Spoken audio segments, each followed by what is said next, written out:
Telugu YouTube ఛానల్లో మీ వ్యాపార ప్రకటనల కోసం 9154949554 కి కాల్ చేయండి. తెలంగాణలో రాజకీయ పరిస్థితి చూసిన వారికి ఇప్పటి వరకు బీఆర్ఎస్ లో 10 ఏళ్లు అధికార పార్టీ నేతలుగా ఉన్నవారు రేపటి నుంచి కాంగ్రెస్ పార్టీ అంటే మళ్లీ అధికార పార్టీ నేతలుగా చలామణి అవ్వబోతున్నారు. వారికి పార్టీ ముఖ్యం కాదు, అధికార పార్టీ అనే ట్యాగ్ ముఖ్యం. అయితే వారు గెలిచింది ప్రస్తుతం చేరుతోన్న పార్టీకి వ్యతిరేకంగా. మరి ప్రజల సంగతేంటి? వారి తీర్పును వీరు ధిక్కరిస్తున్నట్లేగా, మోసం చేస్తున్నట్లే కదా. తెలంగాణలో కాంగ్రెస్ పార్టీ అద్భుత విజయాన్ని సాధించింది. 2 సార్లు ఎల్పీని బీఆర్ఎస్ విలీనం చేసుకున్న ముఖ్యమైన నేతలంతా ఇక కాంగ్రెస్ కు భవిష్యత్తు లేదని వేరే పార్టీలో చేరిపోయినా చివరికి ప్రజలు ఆదరించారు. మరి కాంగ్రెస్ పార్టీ ఇప్పుడేం చేస్తోంది? తమ ఓటమికి పనిచేసిన వారిని చేర్చుకుంటోంది. వారు లేకపోతే లోక్సభ ఎన్నికల్లో గెలవలేమన్నట్లుగా వ్యవహరిస్తోంది.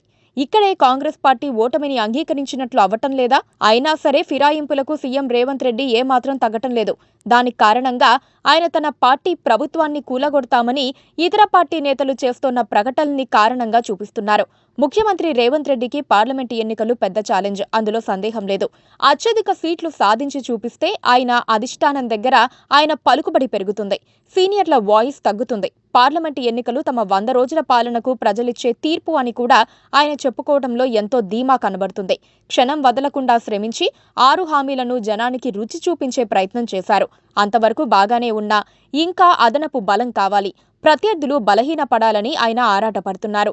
పార్టీ తలుపులు తెరిచి తమకు ఓట్లు పెరిగే దిశగా గెలుపు గుర్రాల చేర్పులో పడ్డారు. గేట్లు పూర్తిగా తెరిస్తే బీఆర్ఎస్ ఖాళీ అని కూడా సవాలు విసిరారు. 2015లో హైదరాబాద్ జీహెచ్ఎంసీ ఎన్నికల్లో బారాసా ప్రణాళికనే ఇప్పుడు కాంగ్రెస్ అనుసరిస్తోంది. కార్పొరేషన్ గెలుపు కోసం ఆనాడు కేసీఆర్ నగరంలో గెలిచిన ఇతర పార్టీల ఎమ్మెల్యేలను అదిరించి బెదిరించి ఆనాటి టీఆర్ఎస్లో చేర్చుకొని సిటీలో తమ బలం పెంచుకుని బల్దియాను హస్తగతం చేసుకున్నారు.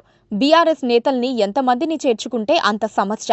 లోక్సభ ఎన్నికల దృష్ట్యా ఇవి తప్పని చర్యలైనా దీర్ఘకాలంలో చిక్కులు కొని తెచ్చుకున్నట్లవుతుంది. నిన్నటిదాకా శత్రువుగా చూసిన ప్రత్యర్థి తమ నాయకుడు కావటాన్ని జీర్ణించుకోలేక పార్టీ కార్యకర్తల ఆత్మస్థైర్యం దెబ్బతిని కింది స్థాయిలో పార్టీ వేళ్లు బలహీనమవుతాయి. ఆ పరిస్థితిని బీఆర్ఎస్ ఎదుర్కొంది. పార్టీ ఓటమికి ఇది కూడా ఒక కారణమే. రేపటి సంగతి రేపు చూసుకుందామనే ధోరణి ఆరోగ్యకరం కాదు.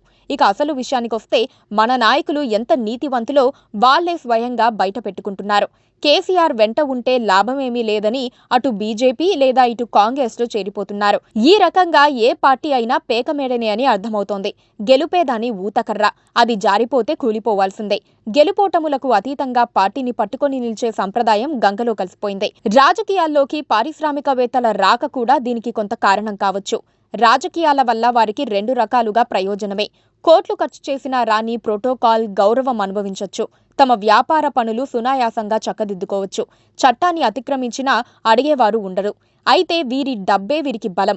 ప్రజల పట్ల ఎలాంటి బాధ్యతను తీసుకోరు. పార్టీని వీడటానికి కూడా వెనకాడరు. ఉన్న పార్టీతో ఎలాంటి భావోద్వేగ అనుబంధం ఉండదు. వీరి చేరిక అన్ని పార్టీలకు ముప్పే. పార్టీని హోదాని వాడుకోవటమే తప్ప కష్టకాలంలో పార్టీకి అండగా నిలవరు. దీనికి ఉదాహరణగా బారాసాను వీడాలనుకుంటున్న ఎందరో నేతల పేర్లు చెప్పవచ్చు. బీఆర్ఎస్ టికెట్పై గెలిచిన ఎమ్మెల్యేలు పార్టీని వదిలి కాంగ్రెస్ వైపు వెళ్లటం ఓటర్లను మోసం చెయ్యటమే. కానీ ఎవరు పట్టించుకుంటున్నారు?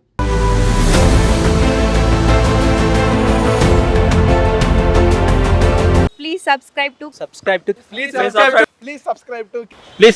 KTV Telugu. KTV Telugu. KTV Telugu channel.